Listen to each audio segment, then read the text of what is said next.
Queridos amigos, o nosso forte abraço e mais esta nossa reflexão. Que Jesus, o nosso Mestre, esteja a reconfortar os nossos corações. Nós estamos dando continuidade aos estudos das parábolas de Jesus. E hoje nós vamos falar da porta larga e da porta estreita. Jesus fala de uma porta larga, que é da porta da perdição. Fala de uma porta estreita, que é da salvação. Da porta larga, em que vai passar uma multidão. E da porta estreita, que poucos entrarão. Então, quando nós fazemos o estudo desta passagem, muitas vezes nós interpretamos ao pé da letra, que nós não devemos fazer essa interpretação. Porque as pessoas, muitas vezes, olham pensando no pecado original, e que o homem recebeu uma punição de Deus por ter sido desobediente, e aí gerando a perda do paraíso. E em virtude do pecado original, então, as pessoas deveriam passar por muito sofrimento para que pudessem conquistar o céu. Sem o sofrimento, não haveria essa condição. E aí nós todos deveríamos passar por causa disso, pelo sofrimento. E olha pela porta estreita e fala, nossa, quanto sofrimento por causa do pecado original. E nós vemos que a doutrina espírita vem nos esclarecer que nós fomos criados por Deus, simples e ignorantes. Ignorantes no sentido de sem conhecimentos.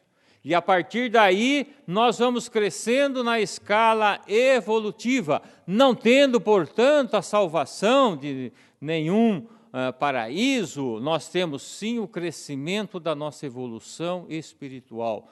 Em vez de salvação, nós temos evolução.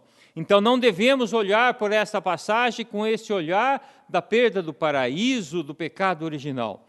Também algumas pessoas olham para essa passagem da porta larga e da porta estreita com aquela ideia ainda de um Deus cruel, de um Deus vingador, infalível, em que quando a gente desobedecia os desígnios de Deus, nós sofreríamos uma penalidade. Então não faça isso, porque Deus está vendo, Deus castiga.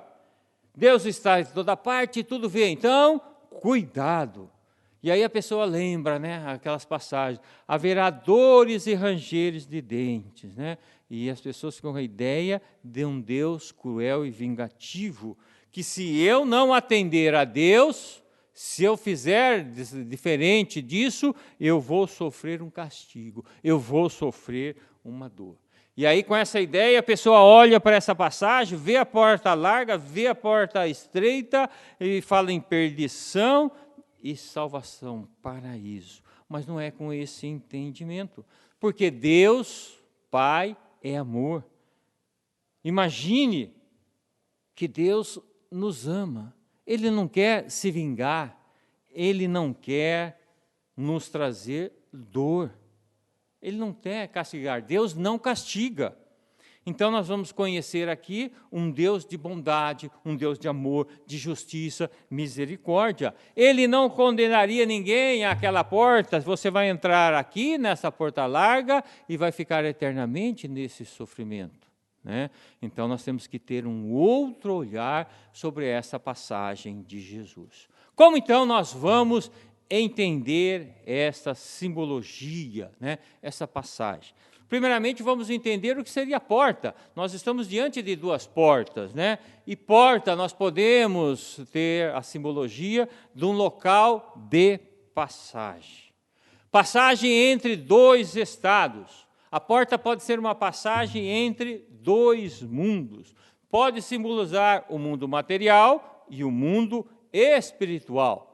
Muitas vezes nós vemos aquela expressão, fulano está à porta da morte, Ou está para ultrapassar e adentrar o mundo espiritual. A porta, então, também poderia ser a simbologia de um local de passagem entre o conhecido e o desconhecido. Um local de passagem entre a luz e as trevas, entre o tesouro e a pobreza extrema. E nessa passagem a porta não somente se abre, nós somos convidados a transpô-la, a adentrar essa porta, né? Nas tradições judaicas, tinha uma importância muito grande a porta, porquanto ela representava o acesso à revelação. Tanto é que nós vamos ver em João 10:9, né, a mensagem: eu sou a porta, quem entrar por mim será salvo. Então nós temos que ver essas metáforas. Nós podemos até, para entender, fazer uma metáfora com uma viagem. Vamos imaginar que nós vamos viajar a um país vizinho. E quando nós vamos fazer uma viagem, nós levamos tudo o que nós temos? Não.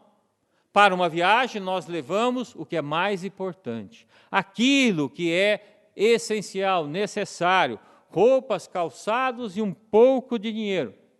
E mesmo que nós quiséssemos levar muita coisa, não seria permitido. Levar um pouquinho mais, tem um excesso de bagagem, se quiser levar um pouquinho mais, é proibido. Talvez até você nem consiga fazer a viagem. Imagina então se nós estivéssemos empreendendo uma viagem para o outro lado da vida, o nosso desencarne.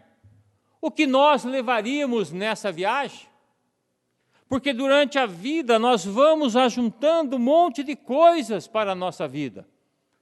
Nós chegamos com uma malinha pequenininha e durante a nossa existência, de acordo com as nossas experiências, nós vamos trazendo mais coisas na nossa vida.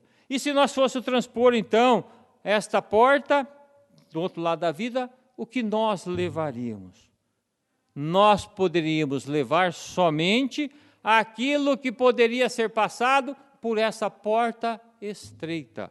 Aquilo que não fosse possível passar pela porta estreita, ficaria aqui, pertenceria a este mundo. Allan Kardec, no livro Evangelho segundo o Espiritismo, ao tratar da propriedade, da verdadeira propriedade, ele diz, não é o dinheiro, não são os bens materiais, que esses ficam aqui na existência, mas o verdadeiro bem é o desenvolvimento da nossa inteligência.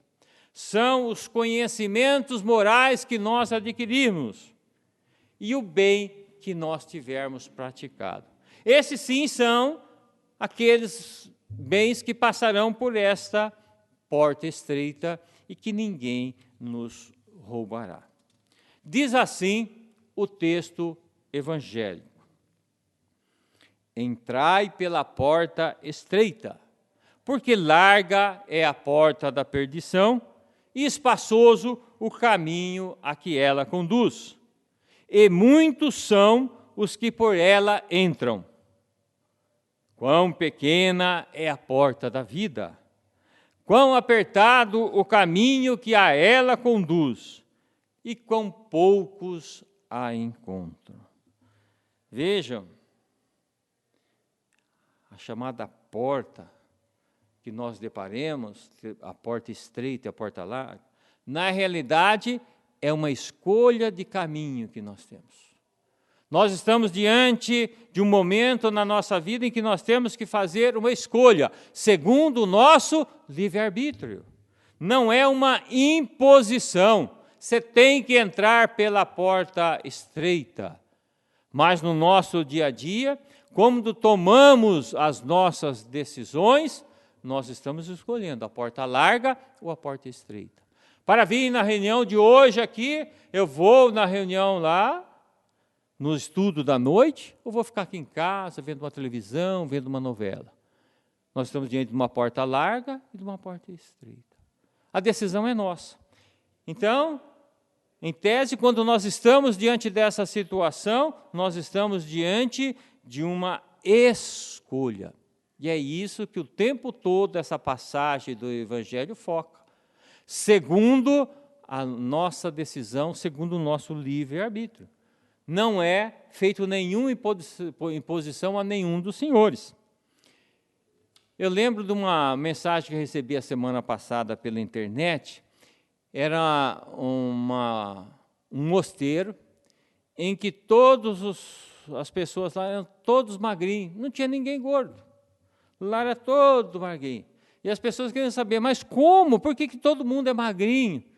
Aí vou mostrar lá, a porta do refeitório deste mosteiro era uma porta estreitinha. Para você fazer as refeições, você era obrigado a passar por aquela porta. Se você engordasse muito, não passasse na porta, você tinha que fazer regime até perder uns quilinhos. Mas veja, lá existe uma imposição. Para você se alimentar, você precisa passar por essa porta estreita. Já a mensagem de Jesus é diferente. Ele mostra o caminho, o melhor caminho, e deixa a escolha a critério a cada um de nós. E muitas vezes nós pedimos para entrar pela porta estreita antes da nossa encarnação, e depois nós vamos mudando de ideias. Nós pedimos para reencarnar com determinado defeito, com beleza ou sem a beleza, enfim, com algumas características, para que o nosso espírito possa avançar. Tem um caso aqui, retirado do livro Estante da Vida, no capítulo 15, tem a história do espírito Alberto Nogueira. Esse espírito, ele tinha cometido bastante deslizes. E antes de encarnar, ele pede aos seus mentores que ele queria avançar, ele queria progredir bastante na próxima encarnação. Então, ele pede no seu planejamento reencarnatório: olha, eu estou disposto a receber a doença, conceda-me uma lepra, abandono de familiares, extrema penúria, pode ser a cegueira, loucura, eu aceito esta aprovação para que eu possa avançar. Ou seja, o Alberto Nogueira está pedindo o caminho da porta estreita, em que ele vai ter que burilar o seu aprimoramento espiritual. Ele está se propondo a abrir uma série de benesses, de oportunidades da vida, mas ele quer avançar espiritualmente. Isto antes de reencarnar, lá no planejamento espiritual. E todos nós também, provavelmente, passamos pelo planejamento desta nossa encarnação. E quando nós fizemos esse planejamento, nós não ficamos olhando porta larga ou porta estreita. Nós não olhamos para o que ia ficar nessa encarnação. Nós olhamos de como nós sairíamos dessa encarnação espiritualmente. Quais os valores que nós conquistaríamos nesta jornada terrena. Porque a personalidade que nós vamos ter, a habilidade, os empregos, a situação social, isto vão ficar aqui depois do nosso desencarne. Então, nós planejamos nesse sentido. E o Alberto Nogueira, então, recebe a seguinte resposta dos mentores, do seu pedido. Ele diz assim: o Senhor pede misericórdia e não sacrifício. Veja, Deus não se compraz com o sofrimento das pessoas, Ele quer o nosso crescimento. Tanto é que nesse despacho, na programação desse nosso amigo Alberto Nogueira, não foi concedido a cegueira ou alguma deficiência, ao contrário. Então ele fala assim: não, você vai reencarnar. E para o seu aprendizado, você vai reencarnar e com uma família, com todas as atribulações de uma família normal. Só que você virá o encargo de trabalhar com a mediunidade. Dos 30 aos 60 anos, você terá uma mediunidade ativa. E será a oportunidade de você transformar tudo aquilo que você fez de negativo em positivo. Através do amor, da sua dedicação, você vai transformar e se tornar uma outra pessoa. Veja, é o caminho da porta estreita. Que ele tem que fazer, entre aspas, um sacrifício Na realidade, é um esforço para a sua modificação. E continua a história, ele vem, reencarna, conhece a doutrina, as pessoas, e diz os espíritos, abandonou a atividade mediúnica. Conta o espírito aqui que certa noite uma família, uma mãe necessitava de ajuda, os espíritos vêm através do recurso, não acha ele na casa espírita, vai na casa dele, ele não cede à influência e está de casa de pijama, desperdiçando o tempo. Veja, a porta larga e a porta estreita. As oportunidades que exigem a nossa mudança, chamada de sacrifício por muitas pessoas, são as oportunidades que nós fazemos. E aí, conta o Espírito, o Alberto desperdiça essa oportunidade, porque uma vez encarnado, ele se conformou com as solicitações do nosso mundo material e abandonou essa ideia da espiritualidade. Então, nós temos que fazer essa nossa reflexão. É o que Jesus nos fala. Olha, cuidado com a porta larga e com a porta estreita. Está lá no Evangelho segundo o Espiritismo, no capítulo 23, que ele fala que é estreita essa porta da salvação, porque é grande o esforço que nós temos que exercer sobre nós mesmos para dominar as nossas más inclinações. Então, o que é estreito é justamente esse esforço, essa vontade de modificar, de se transformar. Poucas pessoas se dispõem realmente a fazer isso. O nosso amigo Alberto, ele veio com a missão, ele deveria se dedicar no mínimo 8 horas por semana em prol da sua mediunidade. Não fez isso. 8 horas que ele devia se dedicar. Então, nós temos que fazer essa reflexão. Então, estreita, essa porta estreita, é a necessidade, é a vontade que nós temos de nos modificar, nos ajustar no campo do bem. Por que é larga a porta da perdição? Porque numerosas são as nossas inclinações más. O nosso orgulho, o nosso egoísmo, a nossa vaidade, a nossa preguiça. Então, tudo que nós vamos fazer, a nossa tendência ainda inferior nos puxa para essa tendência. Vamos estudar um pouco? Nós temos tendência a ficar parado, né? Porque tem que ter uma ação, eu tenho que me movimentar. Então, a parte larga da perdição são os nossos pendores de não desenvolvermos em nós essa disposição de crescimento espiritual. Por isso que é pequena a outra porta, porque nós estamos vivendo num mundo de provas e expiações.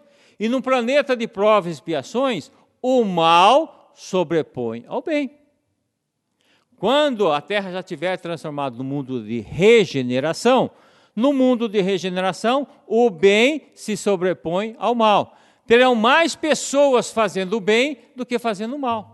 Então, aí a porta, no mundo de regeneração, a porta vai ser larga, a porta do bem. E estreita vai ser a porta do mal. Porque os espíritos que ali reencarnam já venceram, já conquistaram parte dessa evolução, já não são tão dominados por essas paixões.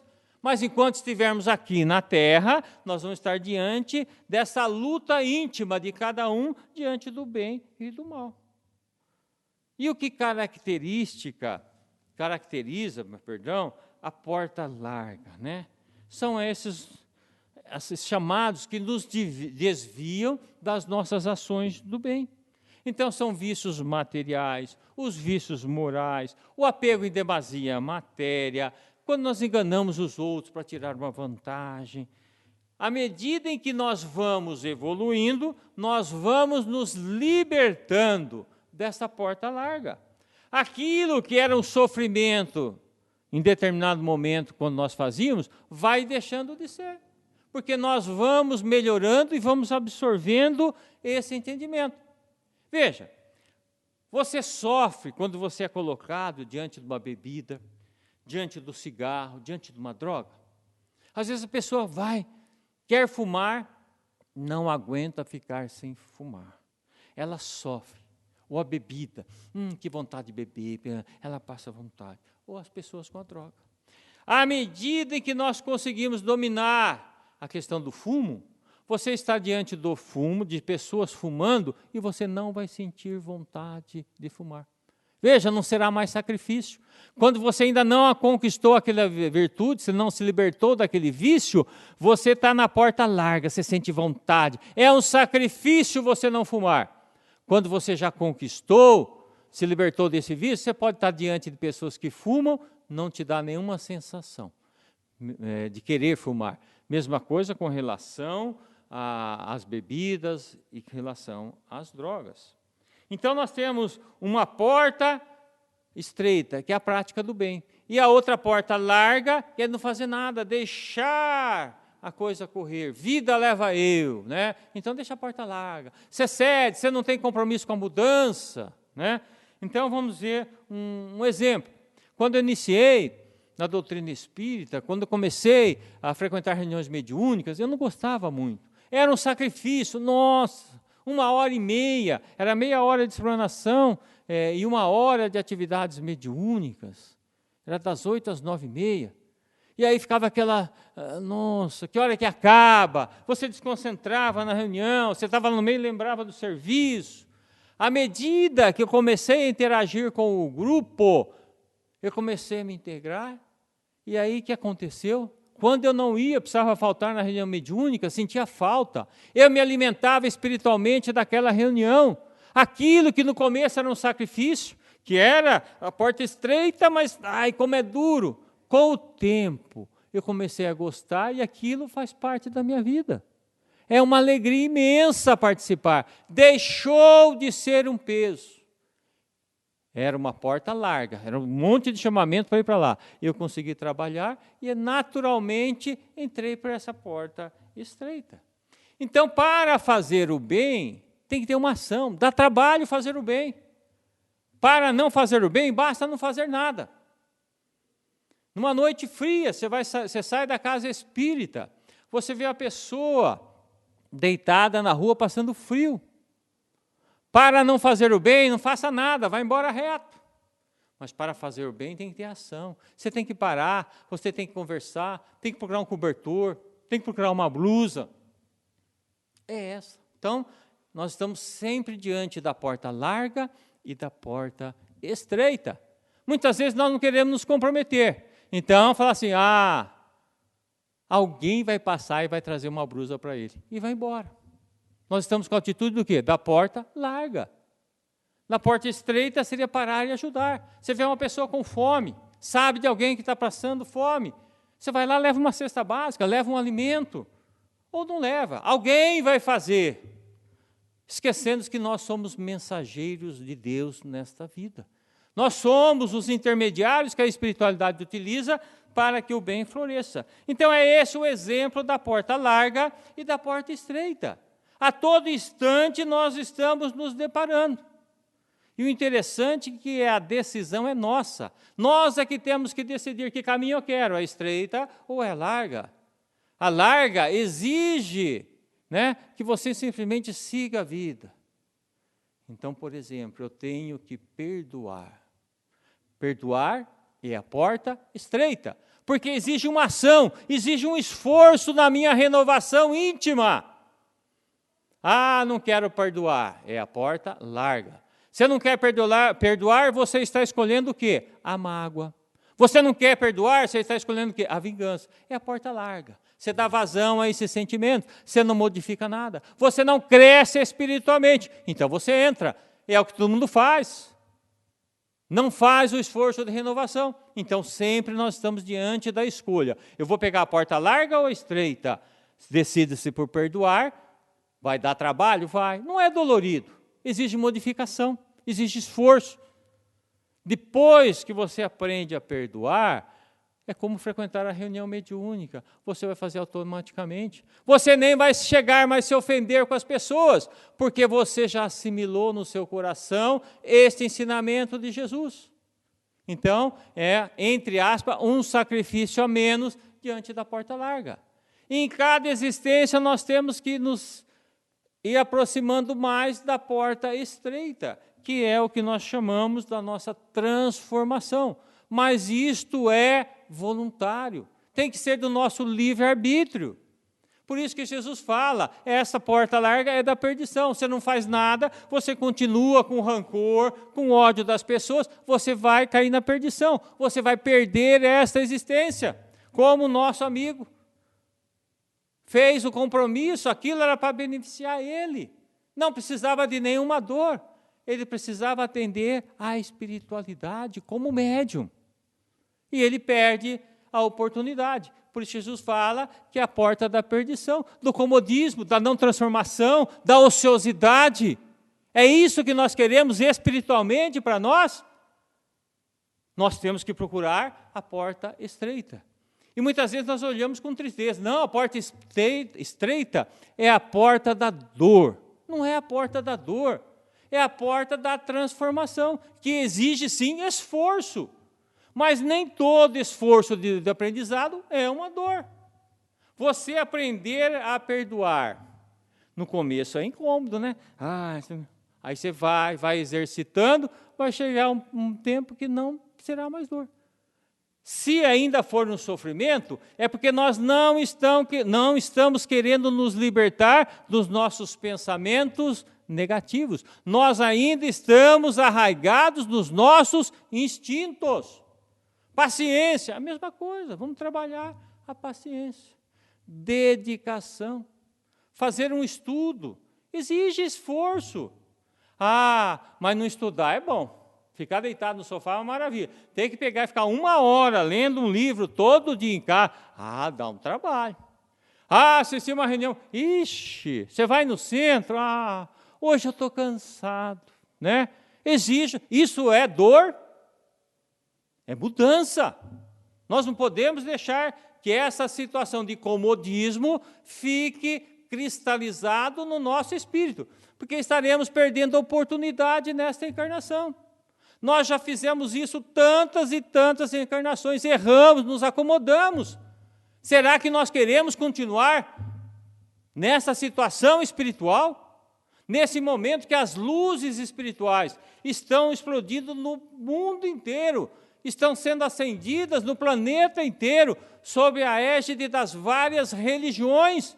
Não é hora de nós acordarmos, olharmos de forma diferente esse ensinamento de Jesus da porta larga e da porta estreita, pararmos de falar assim, não, a porta estreita é para poucos, eu não estou nessa condição, eu ainda sou atrasado, eu sou nervoso, eu sou irritado, eu sou assim, eu vou levar 100 encarnações para mudar. Então comece nessa. Não deixe para a próxima encarnação, para a sua mudança. É isto que Jesus está nos passando nessa mensagem. A porta estreita e a larga são as nossas escolhas. Que escolha você vai fazer agora, que está ouvindo, que está refletindo sobre o ensinamento? O que esse ensinamento vai mudar na sua vida? Hoje, não é amanhã, semana que vem. O que vai te fazer diferente com esse conhecimento que você está recebendo no dia de hoje? É essa a proposta de Jesus, para que a gente vá construindo uma vida espiritual de paz, uma vida espiritual de tranquilidade, sem aquelas ideias de paraíso perdido, de Deus que castiga. Deus não castiga ninguém. Nós é que somos autores da nossa existência, reflexo das nossas condutas, dos nossos atos. Então, o que caracteriza esta porta estreita é o sacrifício dessa nossa personalidade na busca de um homem novo. Nós temos que estar bem com a nossa própria consciência. Não adianta agradar os outros se nós não estivermos felizes conosco. É este o trabalho da porta estreita.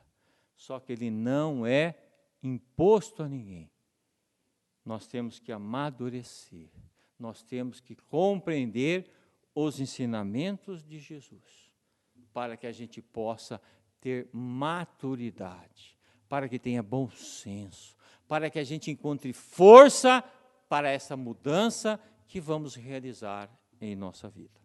Então, vamos ver nesta passagem de Jesus, da porta larga e da porta estreita, não como o sofrimento da porta estreita, exprimida, da dificuldade, mas vamos ver nessa passagem um convite para a nossa transformação, um convite para a nossa reforma íntima.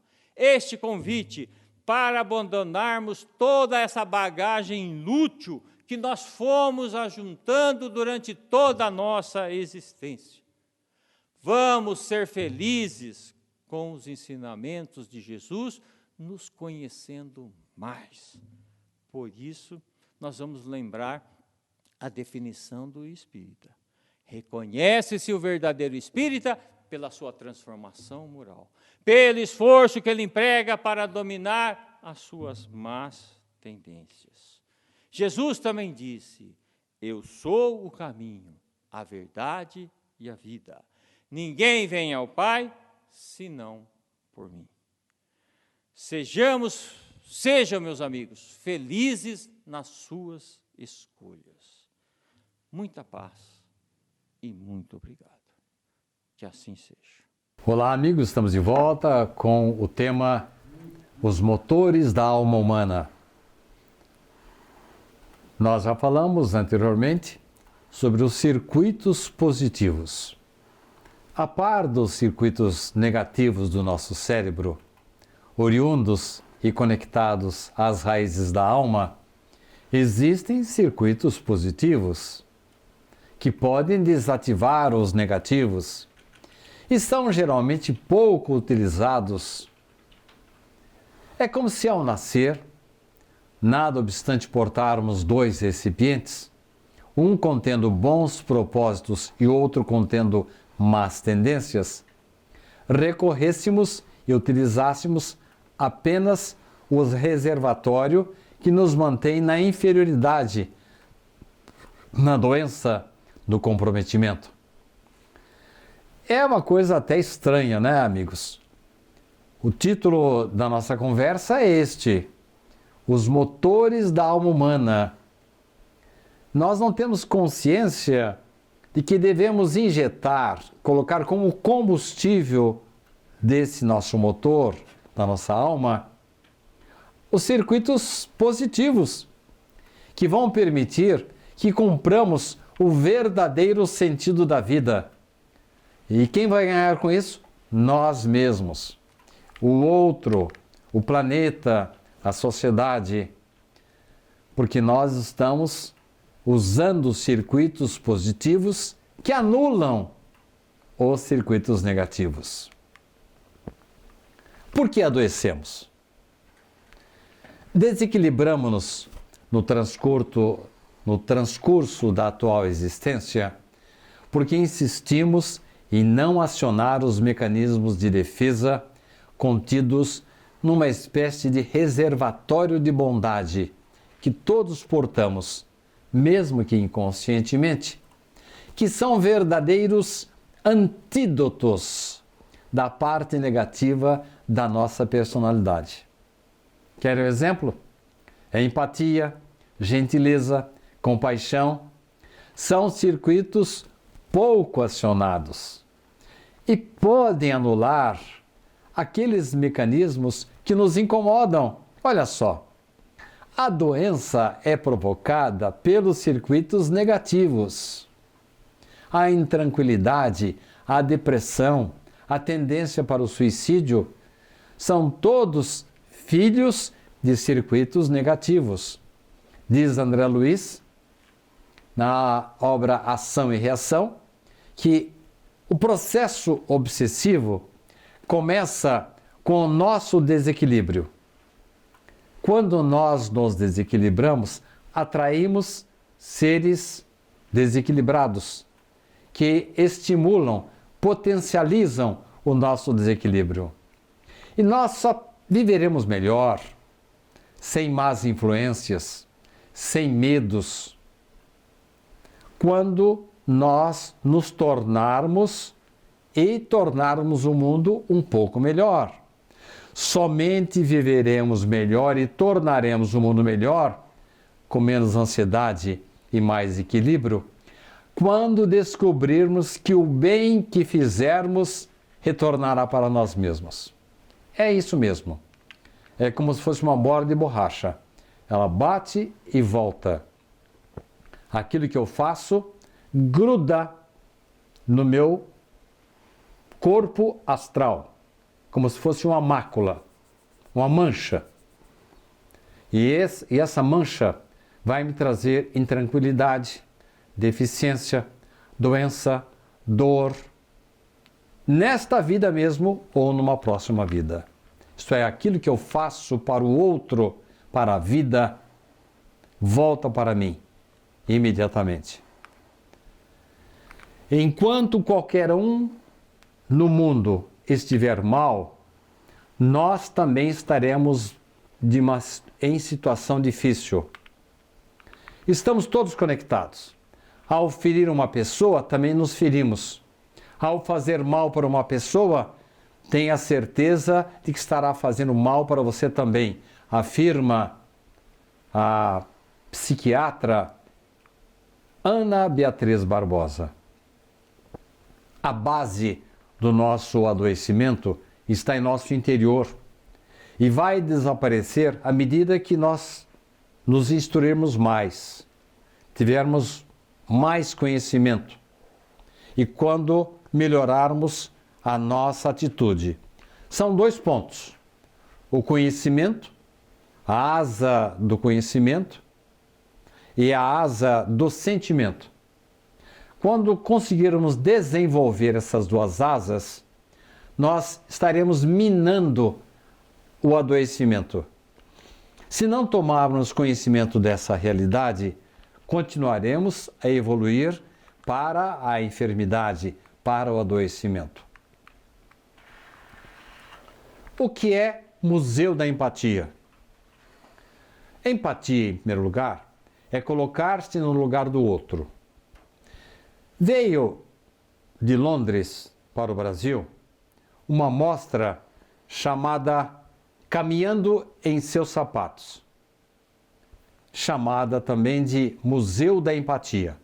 É uma caixa de sapatos gigante, onde pares de calçados foram expostos com histórias relacionadas à diversidade humana.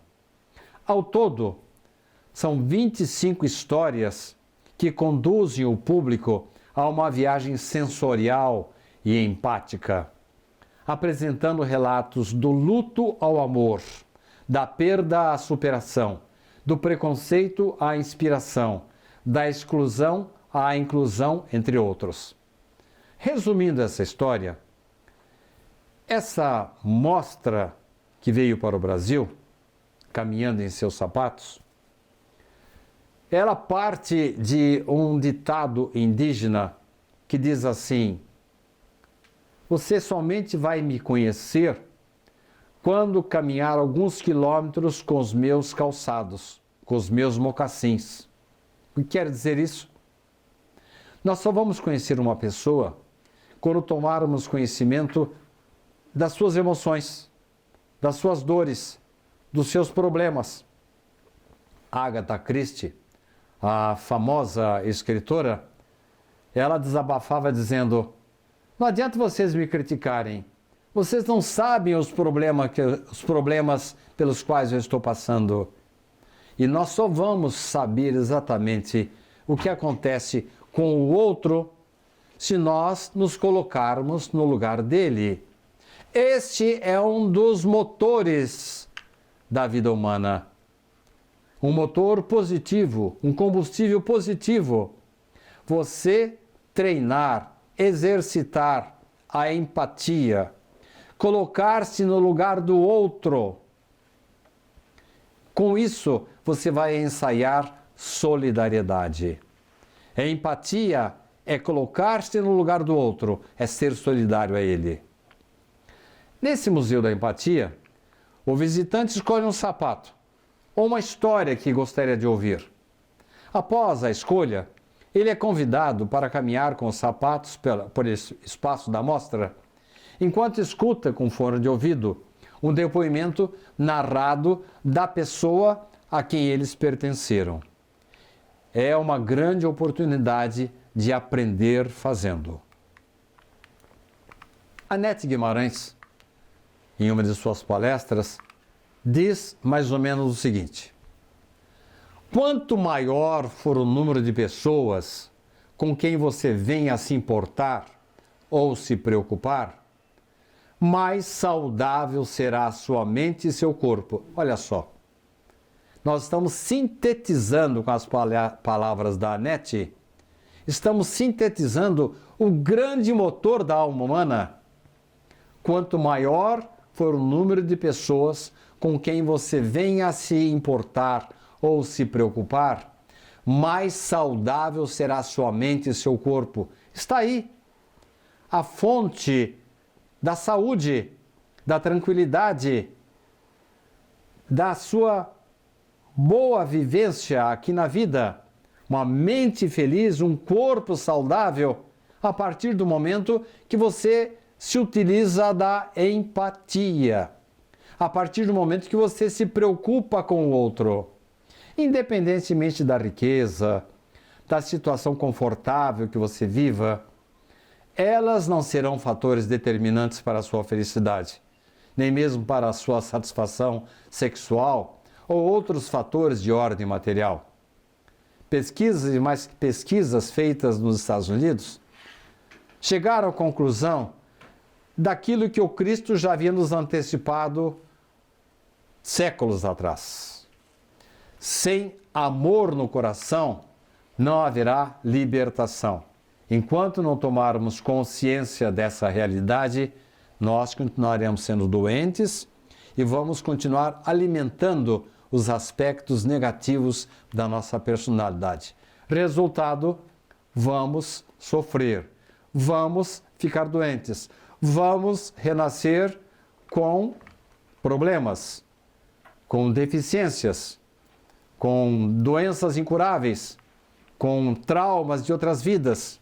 Ao passo que, se você consegue desarmar os aspectos negativos, estimulando os positivos, a vida fica diferente.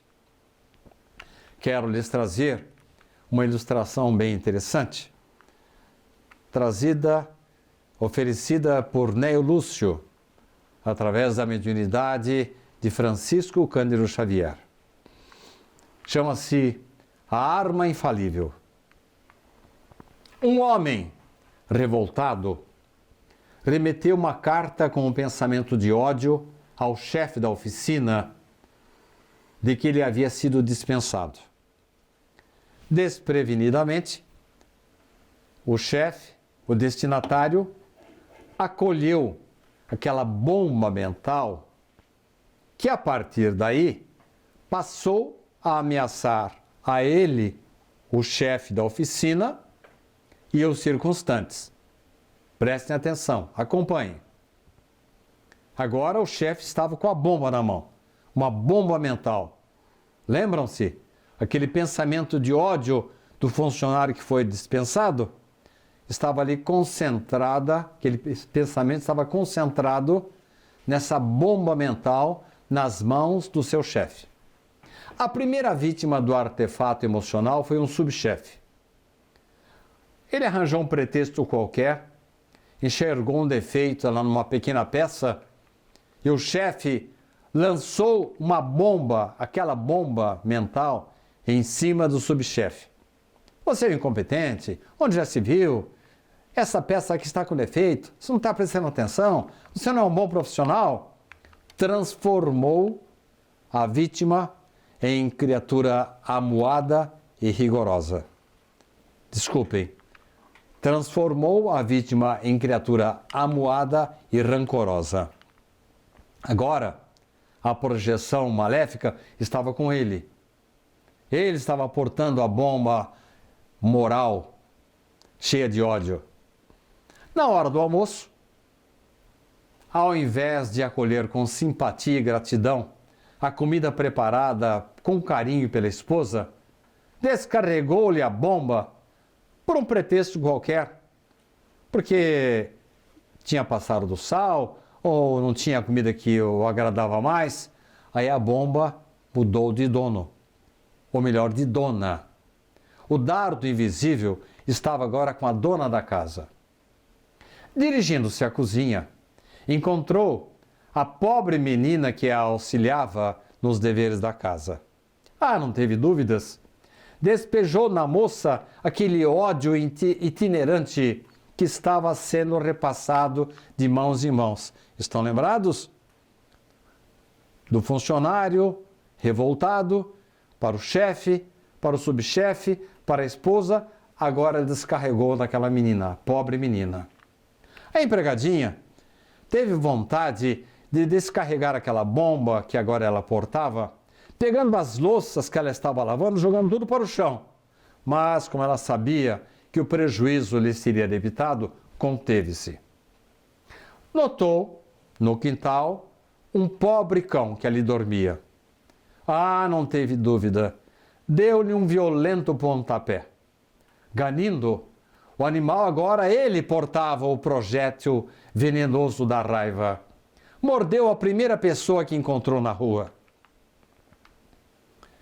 Era uma idosa senhora, que imediatamente foi conduzida a uma farmácia. Lá, ela, a idosa senhora, agora possuída pela bomba, portadora da bomba mental, arremessou-a na cabeça do enfermeiro, porque, como ele estava cuidando da sua perna, ela achou que ele estava abusando dela e lhe deu uma bela sombrinhada na cabeça. E, além disso, apresentou uma série de ofensas e xingamentos. Opa! Agora a bomba está nas mãos do enfermeiro, que de prestativo e calmo, o rapaz, contaminado pela força maléfica, transformou-se em verdadeira fera. Saiu dali, alucinado, em direção ao seu lar. Lá encontrou a sua velha mãezinha. O novo portador da bomba jogou-a sobre a genitora, na forma de ira que ele havia absorvido. Não aguento mais esta vida. A senhora é a culpada de tudo. Saia da minha frente. E falou palavras muito graves, agressivas, más palavras, nomes terríveis. Blasfemou, gritou, colérico, como se fosse um louco. Agora, a bomba havia sido jogada na cabeça da sua mãe, da velhinha. O que vai acontecer? A velhinha, longe de agastar-se, tomou-lhe as mãos e disse-lhe com naturalidade e brandura: venha cá, meu filho. Você está cansado. Você está doente. Se é a extensão dos seus sacrifícios por mim, eu reconheço que você tem razão para lamentar-se. No entanto, tenhamos bom ânimo. Lembremos-nos de Jesus. Tudo passa na terra. Não nos esqueçamos do amor que o Mestre nos legou. Abraçou o filho, comovida, e afagou-lhe os cabelos. O filho demorou-se para contemplar, surpreso, aqueles olhos serenos e reconheceu tanto carinho materno que ele teve que se ajoelhar, pedir perdão, começar a chorar, pedindo-lhe desculpas. Houve, então, entre os dois, uma explosão de íntimas alegrias. Jantaram felizes e oraram em sinal de reconhecimento a Deus. A bomba finalmente fora desarmada. A projeção destrutiva do ódio morrera. Afinal, ali dentro do lar humilde, diante da força infalível e sublime do amor. Que lição que fica para nós, caros irmãos? Não estamos falando aqui dos motores da alma humana, o que impulsiona, o que movimenta a alma humana. Nós vimos ali muitos motivos para que muitas almas se desequilibrassem. A bomba mental, passando de mãos em mãos, de repente foi desarmada diante de uma arma infalível. Aquela senhora idosa, mas com o Cristo no coração, uma pessoa experiente que sabia como desarmar aquela bomba mental que havia sido passada de mãos em mãos, porquanto ela, vendo aquela projeção destrutiva, ela simplesmente a desarmou diante da força infalível e sublime do seu amor. Perdão, altruísmo, compreensão, gratidão, ou então ressentimento, mágoa, podem prevenir ou agravar o adoecimento. Quem estiver me ouvindo vai achar que eu estou falando a respeito de alguma religião, alguma filosofia, alguém que recomende esses comportamentos positivos e critiquem os comportamentos negativos. Pasmem, caros amigos e irmãos, essas recomendações passarão a partir de agora a ser ministradas por cardiologistas, isso mesmo, por recomendação da Sociedade Brasileira de Cardiologia, com base nas conclusões do Congresso Brasileiro de Cardiologia realizado em Fortaleza, Ceará. A partir de agora, cardiologistas vão ser motivados a fazer essas recomendações: perdão, altruísmo, compreensão, gratidão. É claro que o médico não vai sugerir determinada religião e nem precisará, porque esses atributos não fazem parte apenas de uma religião. Aliás, não fazem parte, pode até não fazer parte de religião nenhuma. Faz parte da espiritualização do indivíduo. Ainda que ele não acredite em Deus ou não tenha religião, ele pode sim perdoar, ser altruísta, compreensivo, ser grato, ser solidário, ter empatia e evitar a mágoa, o ressentimento, porque isso vai lhe fazer mal.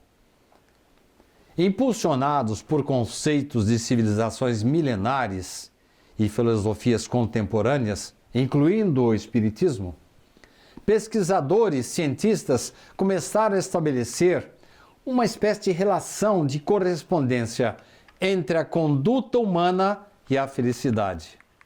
Em outras palavras, perceberam que quando a pessoa pensa mais no semelhante, cultiva a espiritualização, ela controla melhor sua pressão, ela tem a menor tendência para as drogas, para os vícios, e tem mais saúde, melhor qualidade de vida.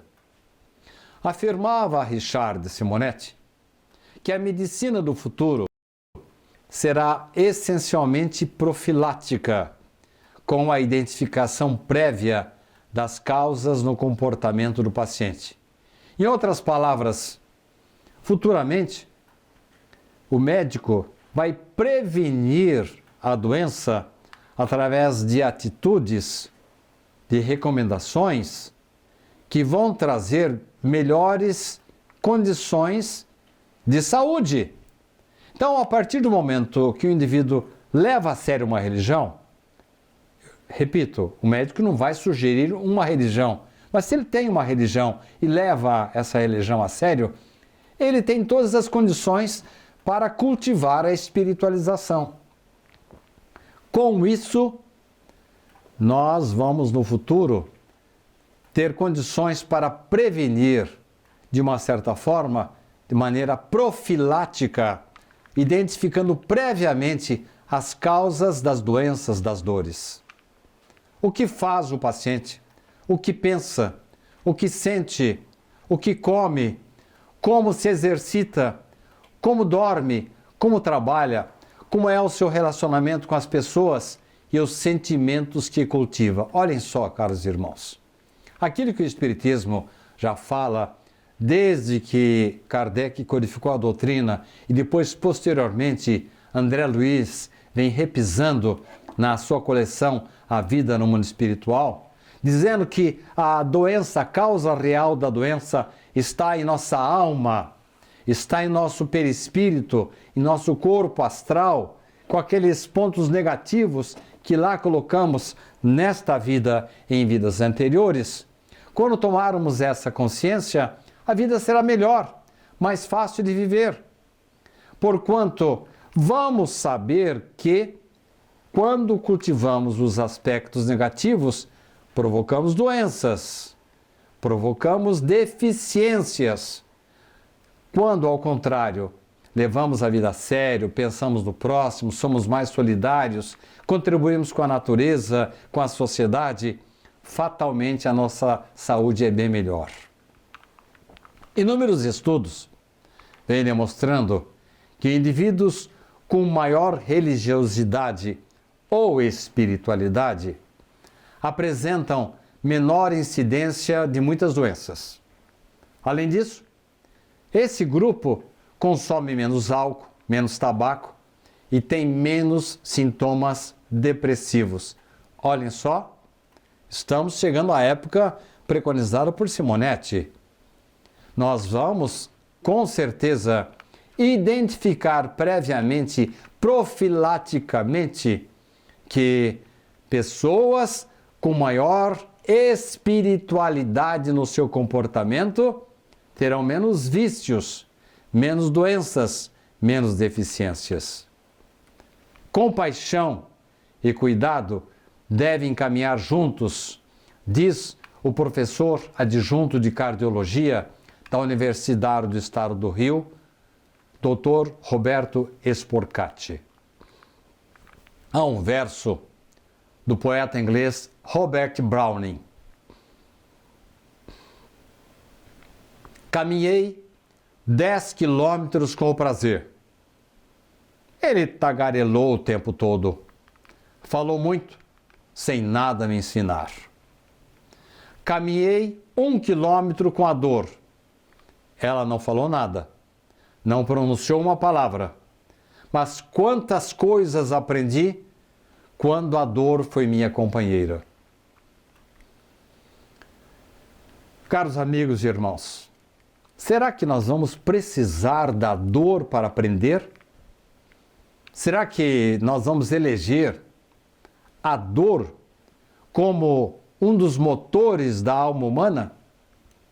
Ou será que vamos ser espertos e vamos ter consciência das promessas que fizemos em vidas anteriores, entendendo que, dependendo daquilo que eu plantei, semeei no passado, vou colher agora, e aquilo que eu estiver semeando agora, vou colher no futuro? Será que eu não vou ter consciência de que eu não preciso da dor para crescer? A escolha é a seguinte: ou vai pelo amor ou vai pela dor. E se nós formos espertos, vamos escolher a solidariedade, a verdade, a honestidade, a empatia, a solidariedade, o colocar-se no lugar do outro para evitarmos a dor. Fiquemos com Emmanuel. Só o amor consegue romper as algemas de nossos compromissos com a animalidade. E só ele nos fará suficientemente fortes e valorosos para vencer os percalços e limitações do cubículo da carne, orientando-nos no caminho da sublimação imortal. Está aí, caro amigo, caro irmão, o caminho. Temos consciência de que quando nascemos, viemos para cá para trilhar um caminho melhor. Temos consciência de que estamos recebendo os reflexos de vidas anteriores, aquilo que semeamos no passado. Se formos espertos, vamos imediatamente começar a semear boas sementes, aquelas que vão nos trazer frutos sazonados, frutos de calma, de equilíbrio, e com isso fugiremos da dor e da doença. Agradeço a atenção, a companhia de todos, que Jesus continue conosco.